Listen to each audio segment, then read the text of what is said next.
Okay, so this is what happened. Over here, I was sanding it down a little bit too much, and I did not let it melt in between the soldering iron too much enough, so it did break off because really only the tips are melted together. But I had like this much left coming out of here, and so quick thinking, I knew it would just be best if I snip the ends, like so it'll be a 90-degree angle, like perfectly flat. And so what I did, I just carefully had the broken one, the one from the spool, closely follow / push all the way into the extruder and the gears, and right now it should be around here somewhere actually. And yeah, I'm just putting a little bit extra pressure over here. I raised the temperature another 5 degrees Celsius to make it even easier for the filament to come out.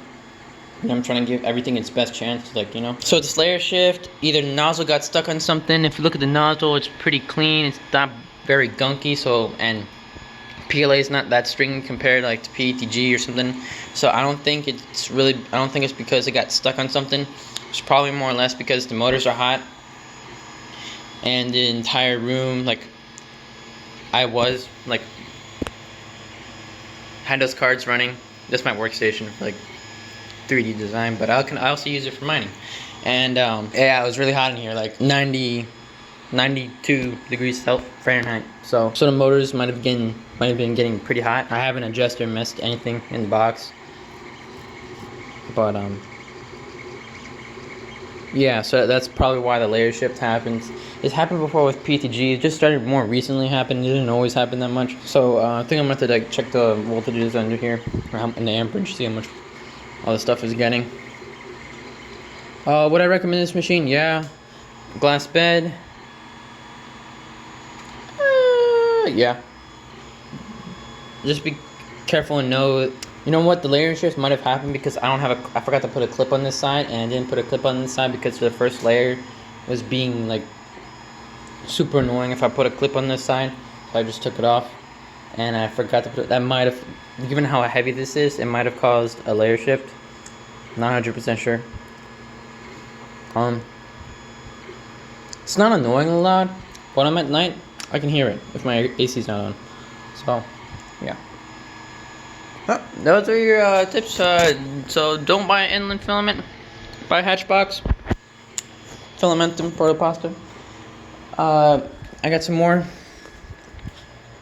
inland filament over there. Like, that's just like a little bit unwound.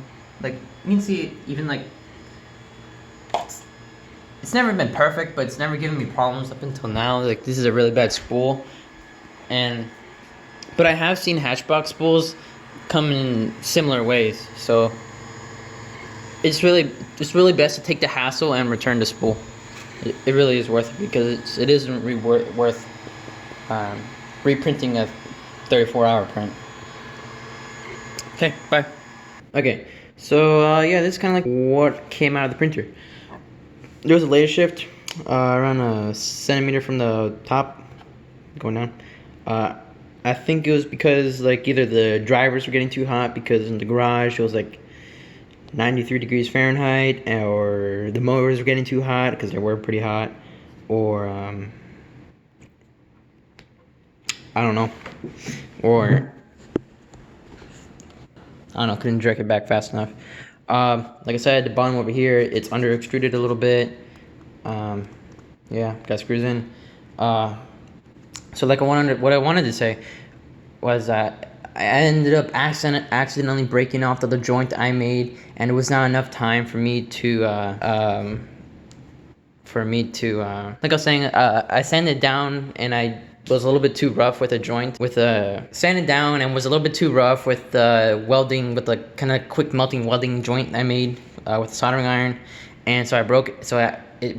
So there's only like an inch left before it goes into the extruder. So I just cut it flush, some snippers, and held like a decent amount of pressure of the filament from the spool, and it lasted the filament going into the tubing, into the Teflon tubing, and so I just like followed it and pressed on it hard so like couldn't slip away. So make sure it went through the gears just fine, and I made sure to put continuously like help the extruder motor just push out the filament.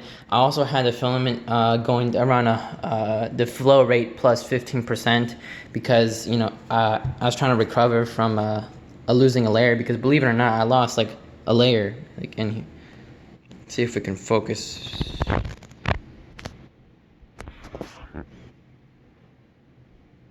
But yeah, basically I lost a layer, and I was able to recover from it, which is super cool, and didn't waste this entire print. Because of the, you can see, it's not supposed to do that, it's just real stringy, it's just makes it sound like garbage, and it's not even 100% infill because I didn't have enough time to make it 100% infill. So yeah, that's basically the tip. Just if you have enough time, I suggest welding it together and just watching it all the way through. But if not, you can just butt it up right against it. You can butt up two ends right against each other, you know, and that will work. And then it was basically flawless. But if you're doing something like that requires way more detail, like it was in a solid infill portion, so it didn't really matter too much, and I had extra flow on it. So that's some 3D printing tricks that you guys should know what to do, just in case if this happens to you. So yeah, just this is it. I'll show you more once it's finished. Don't mind the colors. The colors are changing. No, don't worry about that. Okay, bye.